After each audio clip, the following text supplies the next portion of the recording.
সোহাগ হত্যায় যুবদলের নির্মমতায় ক্ষোভে রাগে ছাত্রদল থেকে পদত্যাগ শুরু। পুরান ঢাকার sir Salimullah medical college Mitford হাসপাতাল সংলগ্ন এলাকায় ব্যবসায়ী লালচাঁদ সোহাগকে প্রকাশ্যে নির্মমভাবে হত্যার অভিযোগ উঠেছে যুবদলের নেতাকর্মীদের বিরুদ্ধে। মারধরের পর সোহাগকে রাস্তায় ফেলে কংক্রিটের টুকরো দিয়ে শরীর থেতলে দেয় অভিযুক্তরা। মৃত্যু নিশ্চিত হলে লাশের উপর উঠে লাফালাফিও করে তারা। গত ৯ জুলাই এ হত্যাকাণ্ড ঘটলেও ১১ জুলাই শুক্রবার ঘটনার ভিডিও ও ছবি সামাজিক যোগাযোগ মাধ্যমে ছড়িয়ে পড়ে। ভাইরাল সেই ভিডিওতে এমন ভয়াবহ দৃশ্য দেখে মুহূর্তেই দেশ জুড়ে নিন্দার ঝড় ওঠে। সাধারণ মানুষ, নাগরিক সমাজ, এমনকি বিভিন্ন রাজনৈতিক মহল থেকেও তীব্র সমালোচনা শুরু হয়। শুক্রবার থেকে দেশের বিভিন্ন বিশ্ববিদ্যালয়ে বিক্ষোভ মিছিল করেছে সাধারণ শিক্ষার্থীরা। নৃশংস এ ঘটনার প্রতিবাদে এবং দায়ীদের বিচার দাবিতে দেশ জুড়ে ছাত্রদলের নেতাকর্মীদের মধ্যেও তীব্র প্রতিক্রিয়া দেখা দিয়েছে। সংগঠনের প্রতি ক্ষোভ ও হতাশা থেকে ঢাকা বিশ্ববিদ্যালয়, জগন্নাথ বিশ্ববিদ্যালয় সহ বিভিন্ন শিক্ষা প্রতিষ্ঠান সহ ছাত্রদলের নেতাকর্মীর পদত্যাগের খবর পাওয়া গেছে। নৃশংসতার প্রতিবাদ জানিয়ে ঢাকা বিশ্ববিদ্যালয়ের মাস্টারদা সূর্য সেন হল শাখা জাতীয়তাবাদী ছাত্রদল কর্মী মোহাম্মদ আবু সাঈদ পদত্যাগ করেছেন। ১২ জুলাই শনিবার সকালে ফেসবুকে নিজের অ্যাকাউন্টে পোস্ট দিয়ে তিনি এ পদত্যাগের ঘোষণা দেন। বিএনপিকে পরিবারতান্ত্রিক দল, নিয়মিত কাউন্সিলের মাধ্যমে নেতা নির্বাচিত না হওয়া, দলে গণতন্ত্র না থাকা সহ বেশ কিছু অভিযোগ তোলেন তিনি। প্রতিবাদ জানিয়ে ছাত্রদলের আহসানুল্লাহ বিজ্ঞান ও প্রযুক্তি বিশ্ববিদ্যালয় শাখার সাধারণ সম্পাদক মোহাম্মদ লিসানুল আলম লিসান পদত্যাগ করেছেন। শুক্রবার ১১ জুলাই দিবাগত রাত ১২টা ১৬ ফেসবুক নিজের অ্যাকাউন্টে দেওয়া একটি পোস্টে তিনি পদত্যাগের ঘোষণা দেন। তিনি দীর্ঘ ১ দশকের অভিজ্ঞতা তুলে ধরে লেখেন, জন্মলগ্ন থেকে পারিবারিক রাজনীতির সূত্র ধরে দীর্ঘ ১০ বছরের ঊর্ধ্বে এই দলের রাজনীতির সঙ্গে জড়িত ছিলাম।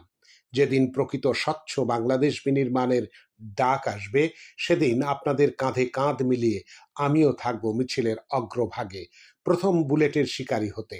তবু এদেশের বুকে শান্তি ফিরে আসুক, এদেশের মাটির ঊর্ধ্বে আমার কাছে কিছুই মূল্যবান না।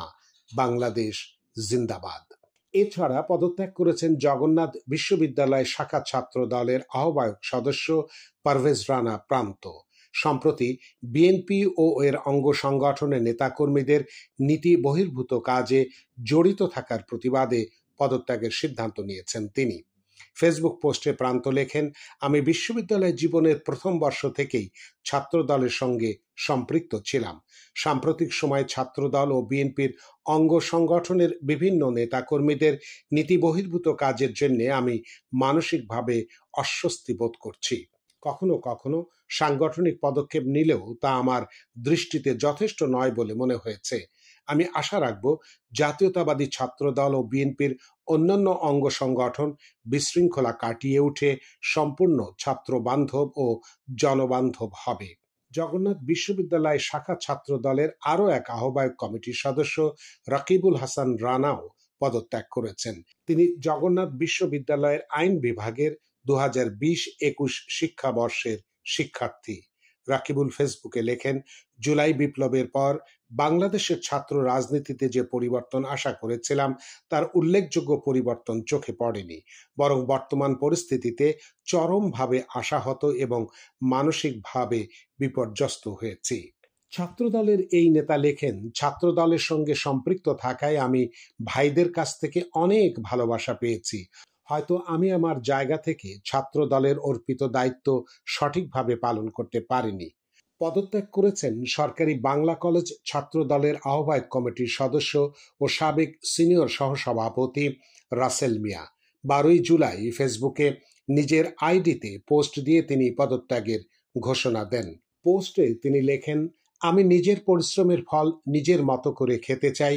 তোদের মতো কিছু সুবিধাভোগী নেতার কারণে বাবা মায়ের মুখে গালি শুনে আর গুণা কামাতে চাই না।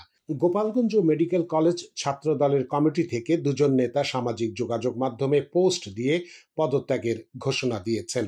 শুক্রবার রাত ৩টার দিকে তারা নিজেদের ফেসবুকে এই পোস্ট দিয়ে পদত্যাগের ঘোষণা দেন। পদত্যাগ করা নেতারা হলেন গোপালগঞ্জ মেডিকেল কলেজ ছাত্র দলের সিনিয়র সহসভাপতি ও চতুর্থ বর্ষের শিক্ষার্থী জাহিমুর রহমান জিশান এবং সাংগঠনিক সম্পাদক ও তৃতীয় বর্ষের শিক্ষার্থী ইশতিয়াক রহমান ঈশান।